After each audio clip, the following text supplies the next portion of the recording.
Kami bersyukur Bapa untuk sore hari ini Tuhan. Kami boleh merasakan bahwa kasih-Mu atas setiap kami tak ada habis-habisnya Tuhan. Kami mengucap syukur Bapa untuk sepanjang kehidupan kami hingga saat ini Tuhan. Kami tahu Tuhan ini semua karena kasih anugerah yang Tuhan berikan atas hidup. Terima kasih Bapa buat setiap berkat, kemurahan, kebaikan, kesehatan, sukacita, damai sejahtera yang Tuhan limpahkan atas setiap kami Tuhan. BOC, Gerejamu, Sungai Yordan, BSD, dan para wanita-wanita Allah, kami mengucap syukur Tuhan. Kalau Engkau masih memberikan kesempatan bagi setiap kami Tuhan untuk kami bersekutu, bersama-sama, memuji Engkau, meninggikan nama Tuhan. Bahkan kami akan mendengarkan sebagian daripada kebenaran firman-Mu. Kiranya Bapa Engkau Tuhan yang mengurapi setiap kami Tuhan, wanita-wanita Allah di tempat ini yang ada di Zoom ini Tuhan. Dan biarlah melalui hikmat pewaris hikmat dan daripada Tuhan, kuasa daripada Roh Kudus yang boleh memberikan pengertian kepada setiap kami Tuhan. Untuk kami selalu mengucap syukur atas semua kebaikan Tuhan. Kalau pada malam hari ini Tuhan, kami akan belajar kebenaran firman-Mu. Mari Allah Roh Kudus Engkau yang terus memberikan pengertian, pemahaman Tuhan, sehingga setiap kebenaran firman-Mu yang boleh kami dengar, yang boleh kami sampaikan, hamba-Mu sampaikan Tuhan, biarlah boleh membawa perubahan di dalam setiap kehidupan kami. Sehingga kami boleh Tuhan hidup di dalam terang firman-Mu, kami boleh hidup di dalam kebenaran Tuhan. Sehingga hari lepas hari, kami boleh berjalan bersama dengan Engkau Tuhan. Terima kasih Bapak. Kami menyerahkan Tuhan pemberitaan firman-Mu pada malam hari ini sepenuh-penuhnya di dalam tangan kuasa pimpinan Tuhan. Dan di dalam nama Tuhan Yesus, kami berdoa, kami mengucap syukur, haleluya, katakan sama-sama, amin. Shalom, selamat malam, ibu-ibu yang dikasihi Tuhan. Waduh, kangen sekali, ada tamu dari jauh. Shalom Mbak Wiwi. Halo, shalom. Shalom Ibu Lili. Ibu Lilinya Pak Andi ya. Shalom juga Ibu Lina yang boleh bergabung juga. Shalom semuanya buat ibu-ibu yang dikasihi Tuhan. Pada malam hari ini Tuhan menjawab doa setiap kita ya.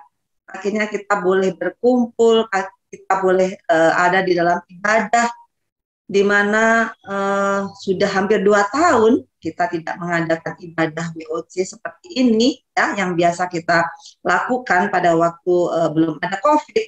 Tetapi kita tetap bersyukur ya ibu-ibu bahwa COVID itu banyak mengubah ya, banyak mengubah kehidupan kita, banyak mengubah paradigma kita. Dan kita bersyukur pada malam hari ini kita boleh ada. Ini semua karena kemurahan dan kebaikan Tuhan. Amin. Dan biarlah pada malam hari ini kita boleh bersama-sama belajar. Ya. Saya benar-benar tersentuh tadi dengan kesaksian dari kekasih kita, Yunita. Bagaimana Tuhan proses gitu ya. Tuhan proses melalui kehidupan, permasalahan yang boleh ada, yang boleh dialami dalam keluarga. Tapi saya boleh melihat bahwa pertolongan Tuhan itu tidak pernah terlambat. Kasih Tuhan tidak pernah berhenti. Walaupun kita mengalami banyak permasalahan, banyak persoalan, Tuhan tidak pernah meninggalkan kita. Bahkan tadi dikatakan di dalam pujian, sehelai rambut pun Tuhan itu tahu. Dia nggak akan jatuh tanpa seizin Tuhan. Ya, jadi ini luar biasa ya, kesaksiannya yang sangat memberkati. Kiranya kita boleh belajar dari apa yang dialami oleh kekasih kita, Ibu Yunita, di mana dia tetap tegar, dia tetap berserah. Dia berserah tanda tidak mampu, tapi dia percaya bahwa ada tangan Tuhan. Ya, ada kuasa Tuhan yang sanggup untuk menolong. Saya jadi ingat, ini saya sambung dari kesaksiannya. Saya juga mempunyai ayat favorit di dalam keluarga pada saat saya juga mengalami masalah. Ya, masalah kehidupan. Dikatakan di dalam Mazmur 55 ayat 23, dikatakan demikian, serahkanlah khawatirmu kepada Tuhan, maka ia akan memelihara engkau. Tidak untuk selama-lamanya dibiarkannya orang bilang itu goyah. Ini ayat favorit saya, di mana pada waktu itu saya juga pernah mengalami yang namanya goyah, khawatir, takut. Tetapi firman inilah yang akhirnya menguatkan saya dan keluarga saya, sehingga ibu-ibu boleh melihat sampai saat ini saya boleh tetap ada di dalam kasih Tuhan, di dalam penyertaan Tuhan, di dalam pemeliharaan Tuhan. Dan saya percaya setiap ibu-ibu di tempat ini juga semua dalam pemeliharaan dan penyertaan Tuhan. Amin. Nah, pada malam hari ini kita akan belajar satu firman Tuhan. Saya akan share. Kita akan belajar dari firman Tuhan yang terambil dari Esther. Di sini ada Ibu Esther? Ada Esther Purba kah? Hadirkah Esther Purba? Tidak ada ya? Oke. Ini langsung Tuhan memberkati. Sebentar ya ibu-ibu. Oke. Malam hari ini kita akan belajar firman Tuhan dari Esther, dari kitab Esther. Dan firman Tuhan pada malam hari ini saya beri judul Inner Beauty. Ya. Jadi kita akan belajar bagaimana kehidupan Esther, ya, seorang pahlawan wanita yang ada di dalam Alkitab. Tapi sebelumnya kita akan melihat siapa sih Esther itu. Esther adalah seorang gadis yatim piatu keturunan Yahudi dari suku Benyamin, di mana pada waktu itu Esther ada dalam pembuangan.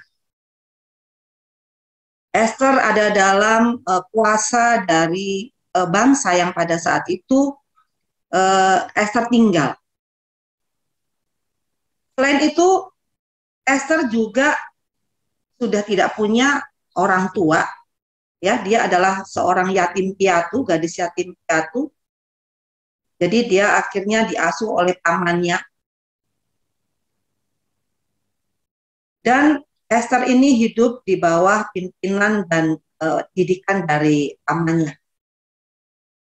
Esther juga mempunyai nama Ibrani yang terkenal, yaitu Hadassah, yang artinya pohon murad. Di mana pohon murad ini bunga dan daunnya dipakai untuk wangi-wangian. Esther ini sebetulnya bukan nama asli, karena nama aslinya adalah Hadassah. Ya, dia diberi nama Esther ya dari bahasa Persia, itu yang artinya star atau bintang. Ya, kalau kita membaca di dalam kitab Daniel, di sana juga ada pemuda-pemuda dari Yehuda, di mana dia dibuang di Babel, sehingga anak-anak muda ini, orang-orang muda ini akhirnya diberi nama Sadrak, Mesak, dan Abednego. Itu jadi kebiasaan pada zaman dulu, kalau orang itu dibuang di dalam satu negara, ya, maka akan diberi nama sesuai dengan negara di mana dia itu dibuang, ya, di mana dia itu tinggal. Nah, ibu-ibu yang dikasihi Tuhan, kalau kita melihat bahwa Esther itu memiliki kecantikan fisik yang luar biasa, ya, dari ujung rambut sampai ujung kaki itu cantiknya luar biasa, ya. Makanya kalau kita lihat beberapa orang gitu yang namanya Esther, kita lihat semuanya cantik, ya. Seperti Esther yang biasa WA di tempat di gereja kita itu juga cantik, ya. Dia memiliki suatu kecantikan fisik yang luar biasa. Nah, buktinya apa, ibu-ibu? Buktinya dia dipilih menjadi permaisuri atau ratu untuk menggantikan Ratu Wasti.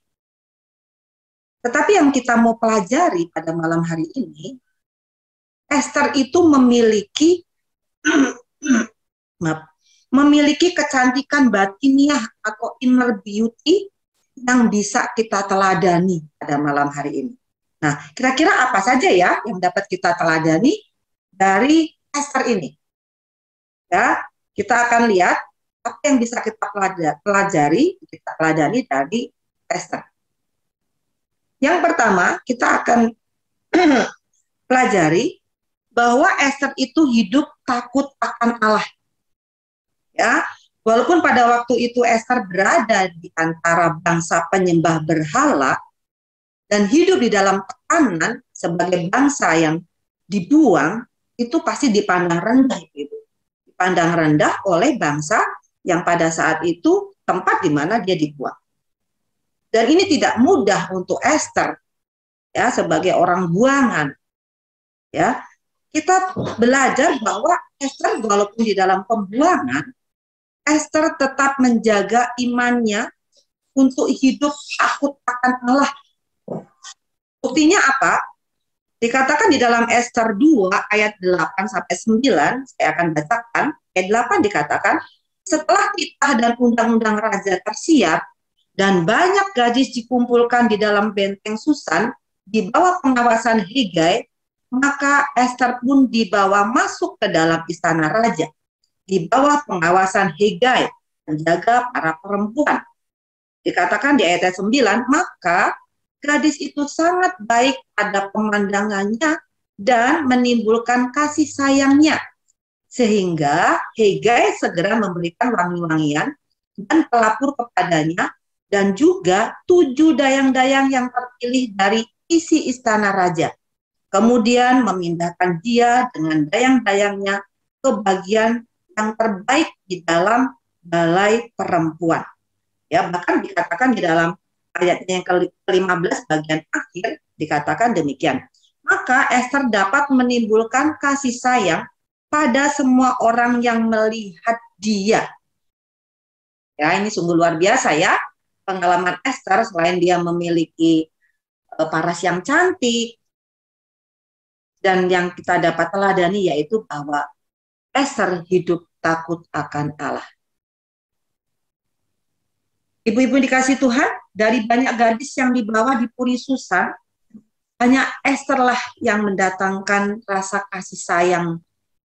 Sehingga Hegai, yaitu pegawai istana yang merawatnya, langsung memberikan wangi-wangian dan melapur dan pelapur, dan bahkan dikatakan di ayat 9, langsung dipilihlah 7 dayang-dayang yang terpilih dan memindahkan dia di satu tempat yang khusus. Ini artinya Esther itu dipisahkan, ya, dipisahkan dari gadis-gadis yang lain yang pada waktu itu, ya, pada saat Raja Ahasiweros tidak memakai mengetat lah ya bahasa kasarnya ya, Ratu Wasti, maka di dalam benteng Susan, di dalam kerajaan Ahasiweros, ya, itu diadakan satu kontes para gadis dari berbagai daerah, itu kira-kira seputar bayar dulu ya 460 gadis, ya. Tetapi kita lihat bahwa Esther lah yang terpilih akhirnya, ya, yang membuat akhirnya raja yang melihatnya itu jatuh hati dan bahkan mendapat kasih sayang dari raja. Nah, pertanyaannya nih ibu-ibu ya, kenapa ya bisa begitu ya? Kenapa hanya Esther?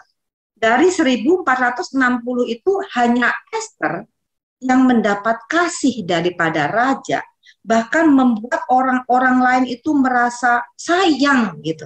Bahkan Hegai, ya, orang yang dipilih untuk merawat para gadis-gadis itu juga menyatakan kasihnya gitu, ya, jatuh hati gitu ya, merasa sayang gitu ya kepada Esther. Jawabannya adalah karena kasih Tuhan menyertai Esther. Ini terlihat dan terpancar daripada sikapnya, perilakunya, dan pembawaan Esther. Ibu-ibu ingat nggak peristiwa pada waktu Yusuf di penjara? Ini juga dikatakan di dalam 39 ya, saya akan bacakan. Tetapi Tuhan menyertai Yusuf dan melimpahkan kasih setianya kepadanya dan membuat Yusuf kesayangan bagi kepala penjara. Sama ya, ibu-ibu yang dikasih Tuhan ya, Esther dan Yusuf disayang, dikasihi karena mereka mengasihi Tuhan dan hidup takut akan Tuhan. Nah, sekarang kita akan lihat pelajaran pertama apa ya yang kita bisa teladani dari kehidupan Ester. Sebagai wanita-wanita Allah, kita semua adalah wanita-wanita yang sudah dipilih, ya, dipisahkan oleh Allah. Walaupun saat ini kita hidup di dalam masa-masa yang sulit, ya, situasi yang sangat banyak permasalahan, di dalam tekanan, di dalam tantangan, ya, baik masalah keuangan, masalah keluarga, masalah kesehatan, pekerjaan, bahkan pelayanan. Apa sih yang kita mau pelajari? Janganlah kita kalah dengan keadaan. Ya, kita harus tetap teguh menjaga iman kita kepada Tuhan Yesus. Apapun itu yang menjadi tantangan dan masalah kita. Kemudian kita juga harus tetap menjaga hidup benar dalam segala aspek kehidupan kita. Tadi Bu Yunita mengatakan buat makan dia langsung ambil ya uang makannya. Dan yang terakhir dia katakan dia hanya masuk 5 hari. Ya, masuk 5 hari bagaimana mau makan gitu ya. Sementara uang makan hanya 5 hari. Itu kalau menurut menurut kalkulasi dunia itu kan nggak mungkin ya. Tapi tadi Bu Yunita katakan bahwa banyak malaikat-malaikat tak bersayap gitu ya, yang bisa berjalan di bumi gitu ya Bu Yunita ya. Itu yang Tuhan pakai untuk menolong. Ya. Dan Bu Yunita tetap hidup benar di dalam segala aspek kehidupannya, susah, sulit, banyak tantangan, banyak masalah, tapi dia tetap menjaga hidup benar. Dan ini untuk saat-saat ini kalau orang itu tidak benar-benar hidup di dalam Tuhan, ini sangat-sangat langka gitu ya. Karena apa? Hidup udah sulit, kedepannya bagaimana juga nggak tahu ya. Kalau kita pikir dunia ini juga nggak menentu ya, artinya kita nggak tahu seminggu ke depan atau tahun depan, kita nggak tahu, dunia tidak menentu. Tetapi kita percaya bahwa Tuhan itu pasti, ya. Dan kalau kita hidup tetap menjaga iman kita tetap hidup benar, maka Tuhan akan menjadikan kita surat Kristus yang terbuka, yang dapat dibaca dan menjadi berkat bagi banyak orang, sehingga nama Tuhan dipermuliakan. Ya, jadi sebagai pelajaran pertama bagi kita sebagai wanita-wanita Allah, biarlah kita terus menyertakan dan menjadikan Tuhan itu penolong. Menjadikan Tuhan itu sebagai Tuhan yang sanggup membuat kita tetap berdiri sampai saat ini. Sehingga apapun yang menjadi permasalahan kita, masalah hidup kita, apapun yang menjadi pergumulan saat ini, biarlah kita terus belajar untuk hidup menyukakan hati Tuhan. Dan kita akan melihat teladan apa yang kita bisa pelajari dari Ester.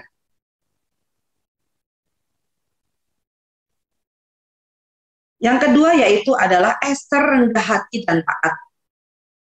Dikatakan di dalam Ester 2 ayat 15, demikian, ketika Ester, anak Abihail, yakni saudara ayah Mordekai yang mengangkat Ester sebagai anak, mendapat giliran untuk masuk menghadap raja. Maka ia tidak menghendaki sesuatu apapun selain daripada yang dianjurkan oleh Hegai, sida-sida raja, penjaga para perempuan. Maka Ester dapat menimbulkan kasih sayang pada semua orang yang melihatnya. Bapaknya nggak ada ya, ibu-ibu, kerendahan hati Ester ditunjukkan dengan ketaatannya kepada otoritas yang ada di atasnya. Yang pertama yaitu Mordekai. Mordekai ini adalah pamannya, ya, saudara dari ayahnya, di mana Mordekai ini yang memelihara, yang merawat, yang mendidik Ester sehingga dewasa. Ya, Ester begitu taat kepada Mordekai pamannya, pada saat Mordekai mengatakan kepada Esther bahwa Esther, jangan kamu mengatakan asal-usul dari mana kamu, dari bangsa mana, ya. Dan ternyata pada saat pamannya itu mengatakan, berpesan kepada Esther, Esther benar-benar mentaati apa yang dikatakan oleh Mordekai sebagai ayah, ya. Dan di sini dikatakan di dalam Esther 2 ayat 10 juga mengatakan bahwa Esther itu mengikuti apa yang dikatakan oleh Mordekai. Tetapi Mordekai juga mengatakan kepada Esther bahwa nanti pada saat yang sudah tepat, Esther harus mengatakan yang sesungguhnya dari mana ia berasal. Dan Esther benar-benar taat apa yang dikatakan oleh Mordekai sebagai orang tuanya. Selain itu, selain taat kepada Mordekai, Esther juga taat kepada Hegai, di mana Hegai ini adalah pegawai puri perempuan yang merawat dan memberikan wangi-wangian kepada Esther. Ibu-ibu pada saat itu, gadis-gadis yang berkumpul di Puri Susan, itu selama 1 tahun atau 12 bulan, mereka itu benar-benar dirawat dan dipersiapkan dari ujung rambut sampai ujung kaki untuk menjadi gadis-gadis yang akan dipilih oleh Raja Ahasiweros. Ya, dan termasuk Esther ini, Esther itu diberikan wangi-wangian, kemudian diberikan pelapur oleh pegawai-pegawai, dan khususnya kepada Hegai yang pada saat itu merawat dia, ya. Dan Esther itu mentaati apa yang dikatakan oleh Hegai, ya. Karena pada waktu itu kalau nanti ibu-ibu bisa baca, dikatakan di sana bahwa pada waktu itu setiap perempuan yang akan masuk untuk menemui raja itu diberikan kesempatan untuk meminta apapun, sepatu yang bagus, pakaian yang bagus, perhiasan yang bagus, yang mahal-mahal. Untuk apa? Untuk dia menarik hati raja. Tetapi Esther benar-benar taat apa yang dikatakan oleh Hegai sebagai orang yang merawat dia. Dia tidak minta apa-apa dan dia melakukan apa yang disarankan oleh Hegai dan dia mendengarkan apa yang dikatakan oleh Hegai. Di sini kita melihat bahwa Esther itu rendah hati dan taat. Dia tidak haji mumpung gitu ya, karena sebetulnya ada kesempatan untuk Esther itu minta segala sesuatu. Toh kalau misalnya tidak dipilih, itu semua yang dia minta itu menjadi miliknya gitu. Tetapi Esther di sini dia tetap rendah hati, dia tetap taat apa yang dikatakan oleh Mordekai dan Hegai sebagai pegawai perempuan yang merawat dia. Ya, dan pada waktu itu apa yang dipakai oleh Esther, apa yang digunakan oleh Esther pada saat waktu yang ditentukan Esther untuk menghadap raja, itu hanya kesederhanaan, tidak neko-neko, ya, tidak pakai semua yang sampai muka itu sampai tebel gitu ya untuk menarik hati raja gitu ya, tidak menggunakan make up yang menor gitu ya. Bukan berarti ibu-ibu tidak boleh pakai make up ya, boleh pakai make up ya, tetapi mungkin jangan terlalu yang tebal mungkin ya.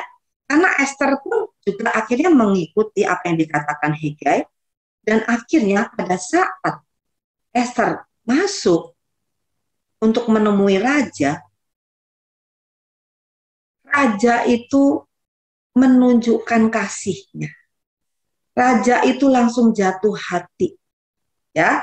Raja langsung mengenakan mahkota ke atas kepalanya dan mengangkat Esther untuk menjadi ratu untuk gantikan Wasti.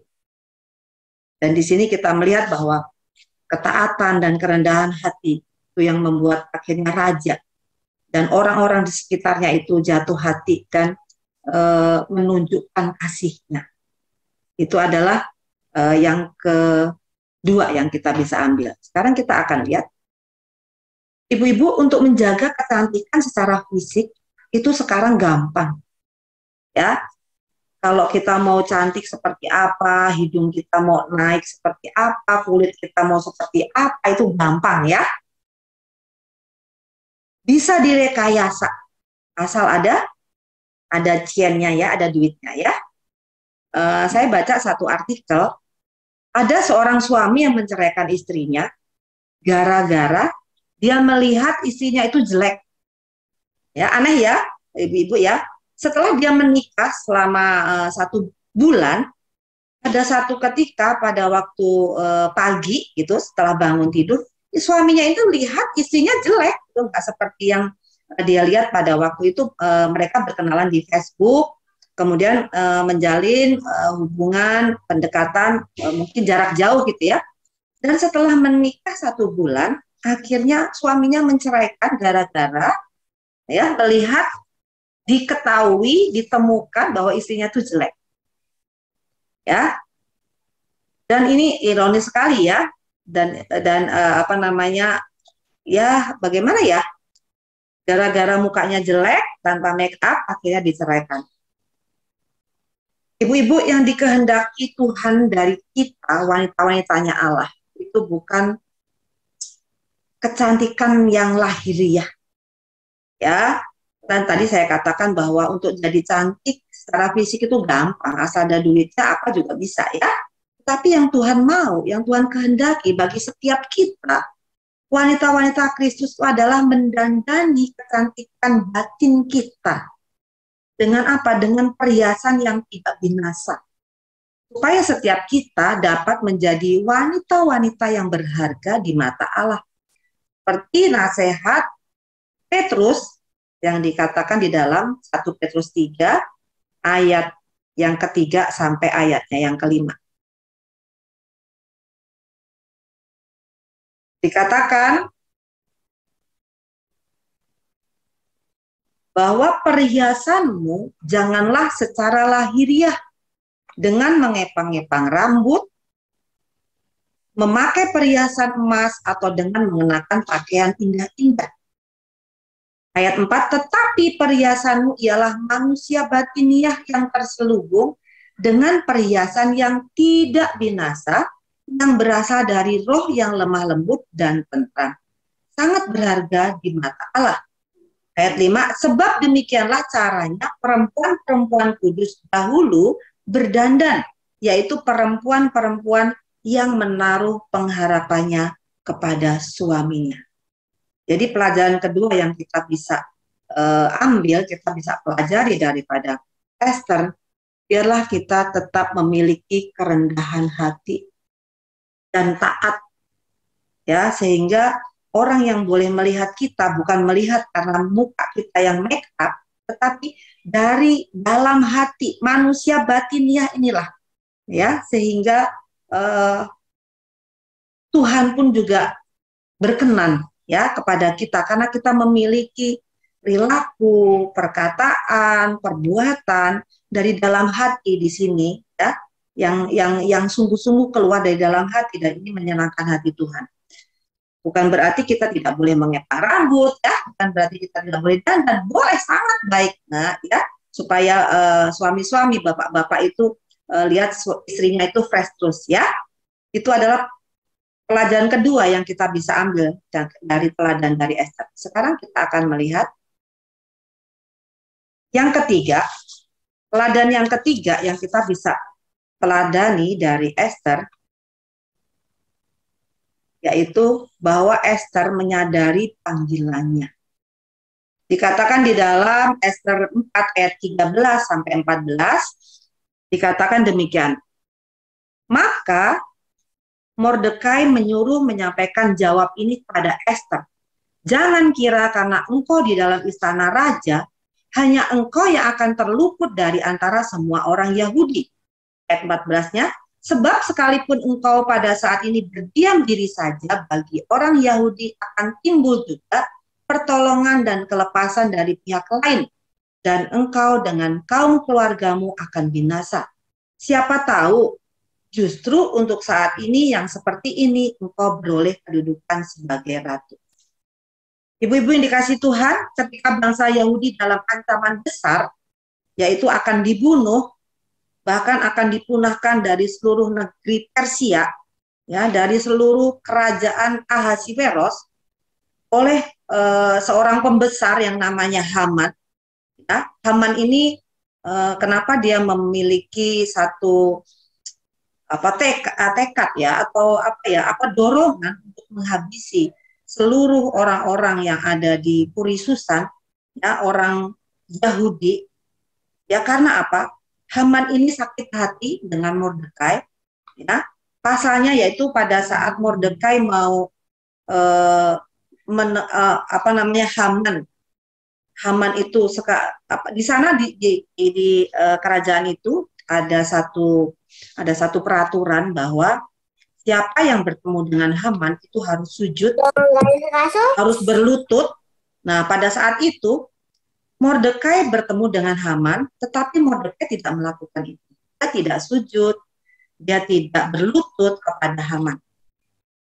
Dan di saat itulah maka Mordekai itu menjadi orang atau seterunya dari Haman, ya, sehingga Haman memiliki tekad, ya, dia minta kepada raja untuk memberikan mandat untuk menghabiskan seluruh orang Yahudi yang ada di Puri Susan.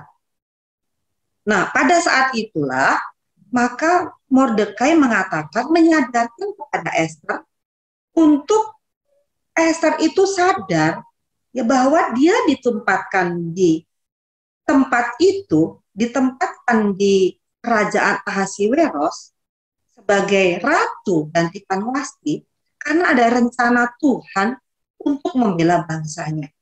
Bangsa kepunyaan Allah yang pada waktu itu ada di dalam ancaman karena akan dibunuh oleh Haman dan orang-orang yang ada di bawah kuasanya Haman. Dan ini sangat menggetarkan hati Esther. Dan akhirnya Esther mengatakan kepada orang-orang yang ada di sana, ya, dia katakan bahwa orang-orang harus berpuasa untuk Esther selama 3 hari. Ibu-ibu yang dikasih Tuhan, kalau ibu-ibu baca di dalam kitab Esther, dari pasal 1 sampai pasal 10 itu tidak ada tertulis nama Allah di sana. Tidak ada satupun. Tetapi ada tangan Allah yang akan siap menolong, ada kuasa Allah yang sanggup melepaskan kepedihan dan penderitaan, bahkan tekanan bangsa Yahudi yang saat itu ada di dalam ancaman akan dibunuh, akan dihabisi oleh Haman dan orang-orang di bawah kuasanya Haman. Dan pada saat Mordekai mengatakan kepada Esther bahwa orang-orang yang ada di Puri Susan itu akan dihabisi oleh Haman, maka di sini Esther merasa bahwa dia bersyukur karena kalau dia ditempatkan di tempat di mana dia ada saat itu, bahkan dia boleh menjadi ratu gantikan Wasti, maka ada rencana Tuhan di dalam kehidupan dia. Dan melalui Esther lah, ya, maka bangsa Yahudi yang harusnya binasa oleh tangan Haman akhirnya boleh terlepas dari pembunuhan yang besar-besaran. Dan demi menjalankan panggilannya, maka Esther rela membela bangsanya. Walaupun pada waktu itu Esther harus mempertaruhkan nyawanya. Karena kalau raja itu tidak memanggil permaisurinya atau ratu untuk datang, maka ratu, ya walaupun dia Raja Ahasiweros itu mengasihi, maka satu undang-undangnya yaitu mati. Dan pada saat itu Esther demi membela bangsanya, Esther mempertaruhkan nyawanya. Dan walaupun ini melanggar undang-undang dari raja, karena dia harus menghadap raja tanpa dipanggil, taruhannya adalah mati. Tetapi kita melihat bahwa iman Esther mengalahkan ketakutannya. Iman Esther mengalahkan kegentaran hatinya. Dan akhirnya setelah dia berpuasa, seluruh orang-orang Yahudi berpuasa selama 3 hari. Akhirnya Esther datang untuk menghadap raja. Dan luar biasanya bahwa akhirnya raja menerima Esther. Dan dari pertemuan dengan raja itulah Esther ingat bahwa Mordekai mengatakan, jangan kamu mengatakan dari mana kamu berasal, tetapi Mordekai juga mengatakan bahwa nanti pada waktunya kamu harus mengatakan siapa sesungguhnya kamu, dari bangsa mana kamu. Dan akhirnya pada saat raja berkenan untuk menerima Esther, maka Esther akhirnya mengadukan nasib bangsanya kepada raja. Dan oleh kasihnya raja kepada Esther, maka seluruh bangsa Yahudi diselamatkan dari pembunuhan massal. Apa yang kita bisa pelajari dari peristiwa ini? Yang kita bisa pelajari adalah dikatakan di dalam Roma 8 ayat 28, kita tahu bahwa Tuhan turut bekerja dalam segala sesuatu untuk mendatangkan kebaikan bagi orang yang mengasihi Dia. Setiap keadaan, kejadian, situasi yang terjadi dalam hidup kita, itu tidak ada yang kebetulan, Ibu. Pasti di dalam situasi, keadaan seperti yang tadi diceritakan, disaksikan oleh Ibu Yunita, pasti ada rencana Tuhan. Ya, ada rencana Tuhan yang Tuhan mau buat. Ya, demikian juga rencana Tuhan yang dibuat melalui situasi, keadaan, itu pasti Tuhan mau menolong dan membela kita. Maka dari itu, ibu-ibu yang dikasihi Tuhan, mari kita mau lakukan bagian kita dengan penuh iman kepada Tuhan Yesus. Kita mau lakukan dimanapun kita berada, dimanapun Tuhan tempatkan saat ini, baik sebagai bos, baik sebagai pegawai, pengusaha, atau guru seperti saya, atau ibu rumah tangga, dan apapun yang Tuhan percayakan, disitulah panggilan kita untuk menggenapi rencana Tuhan.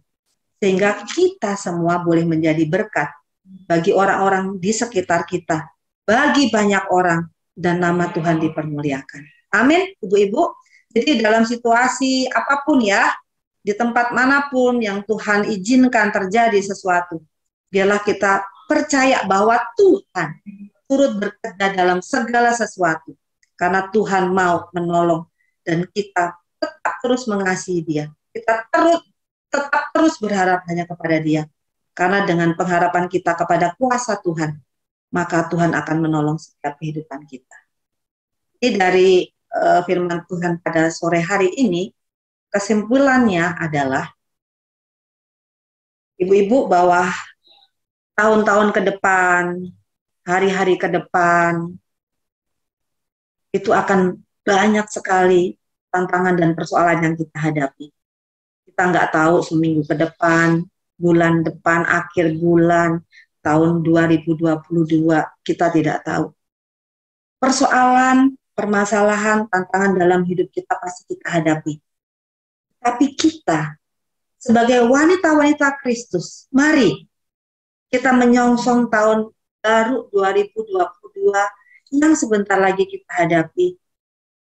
Kita tetap percayakan, kita tetap menjaga iman kita, hidup benar di hadapan Tuhan.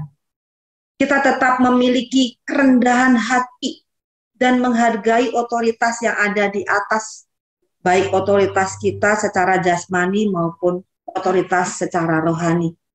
Dan kita juga mengerti dan menjalankan panggilan kita dengan iman dan kesungguhan.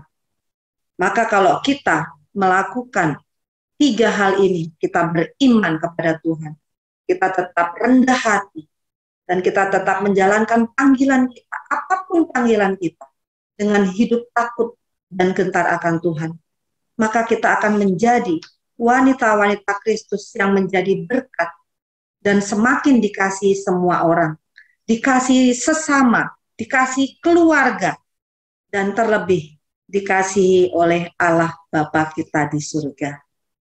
Amin.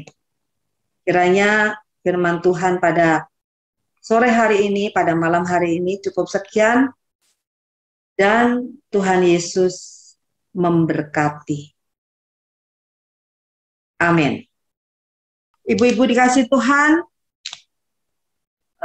ibadah kita sudah selesai. Kita bersyukur ya, sore hari ini, menjelang malam hari ini kita boleh belajar satu kebenaran firman Tuhan. Kita belajar dari Esther, bagaimana Esther dipilih untuk menjadi orang kesayangan raja, bahkan dia dipilih untuk bisa membawa bangsanya untuk terhindar dari pembunuhan massal. Dan Esther tahu bahwa dia ditempatkan di Puri Susan di dalam kerajaan Ahasiweros itu karena Tuhan punya rencana dalam kehidupannya. Baik, ibu-ibu dikasih Tuhan, kita akan tutup ibadah kita. Biarlah setiap firman yang boleh kita dengar pada malam hari ini boleh menjadi rema dalam kehidupan kita untuk pengiringan kita kepada Tuhan Yesus. Kita tundukkan kepala, kita berdoa. Bapak, kami mengucap syukur Tuhan untuk malam hari ini, Bapak, kalau Engkau mengizinkan kami untuk belajar daripada Esther, pahlawan wanita. Dan saya percaya Tuhan, kalau Esther ini ada di dalam Alkitab, Kau mengajarkan kepada setiap kami, khususnya wanita-wanita Kristus, untuk meneladani kehidupan Esther. Esther tidak hanya memiliki kecantikan secara fisik, secara lahiriah, tetapi Esther memiliki kecantikan batiniah yang luar biasa. Kiranya melalui kehidupannya, ya Tuhan, kami wanita-wanita Kristus yang boleh ditempatkan di dalam keluarga, di dalam pekerjaan, di dalam pelayanan, memiliki inner beauty yang luar biasa di dalam kami mengiringi Engkau, ya Tuhan. Untuk itu Bapa, setiap kebenaran firman yang boleh kami dengar, biarlah Engkau sendiri yang menyempurnakan, Engkau sendiri yang memberikan pengertian yang lebih lagi Tuhan kepada setiap kami, wanita-wanita Kristus, sehingga kami boleh meresponi setiap panggilan Engkau Tuhan di dalam kehidupan kami, baik sebagai ibu rumah tangga, sebagai pekerja, sebagai pelayan, bahkan kami sebagai pimpinan Tuhan. Kiranya kerendahan hati, ketaatan, terus beriman kepada Engkau Tuhan, dan terus percaya kepada Engkau itu kami miliki, sehingga kami boleh menyenangkan hati Tuhan. Kami boleh menyenangkan dan kami boleh disenangi oleh orang-orang sekitar, orang-orang yang ada di sekeliling kami, terlebih Engkau menyenangi setiap kami, ya Bapa. Terima kasih ya Tuhan, ajar kami terus Tuhan. Kami terus hidup benar di hadapan Tuhan. Kami terus hidup mengandalkan Tuhan. Kami terus hidup di dalam anugerah Tuhan. Dan kami percaya saat kami menyerahkan hidup kami sebagai orang-orang pilihan Tuhan, kami sebagai wanita-wanita Kristus, dan biarlah kami boleh hidup di dalam terang kebenaran firman Tuhan. Terima kasih ya Tuhan untuk malam hari ini. Ibadah yang manis, ibadah yang indah Tuhan, kami boleh saling memberkati satu dengan yang lain, kami boleh saling temu kangen Tuhan pada malam hari ini. Dan biarlah Bapa, situasi yang ada di luar sana tidak mempengaruhi iman kami kepada Tuhan, karena kami punya Tuhan yang ajaib, Tuhan yang perkasa, Tuhan yang dahsyat, yang akan selalu menolong setiap kami anak-anak Tuhan. Terima kasih Bapak, sebentar kami akan akhiri. Marilah ibu-ibu yang dikasih Tuhan, kita mau angkat tangan di hadapan Tuhan, kita akan menerima berkat yang datangnya daripada Tuhan. Kiranya berkat daripada Allah Bapa, kasih daripada Tuhan Yesus, dan persekutuan daripada Roh Kudus yang memampukan setiap kita, wanita-wanita Allah, untuk menjadi orang-orang yang sungguh-sungguh hidup benar di dalam Tuhan, yang menjadi wanita yang sungguh-sungguh boleh menjadi berkat di mana kami tinggal, dimanapun, dan boleh menjadi orang-orang yang membawa kasih, bahkan boleh memberkati sesama kami, sehingga orang-orang di sekeliling setiap kami boleh merasakan kasih Kristus melalui kehidupan kami. Dan kiranya berkat ini kita terima mulai dari saat ini sampai Maranatha, Tuhan Yesus datang dan memampukan setiap kita untuk selalu hidup benar di dalam Tuhan. Di dalam nama Tuhan Yesus, kami berdoa dan kami menerima berkat-Mu.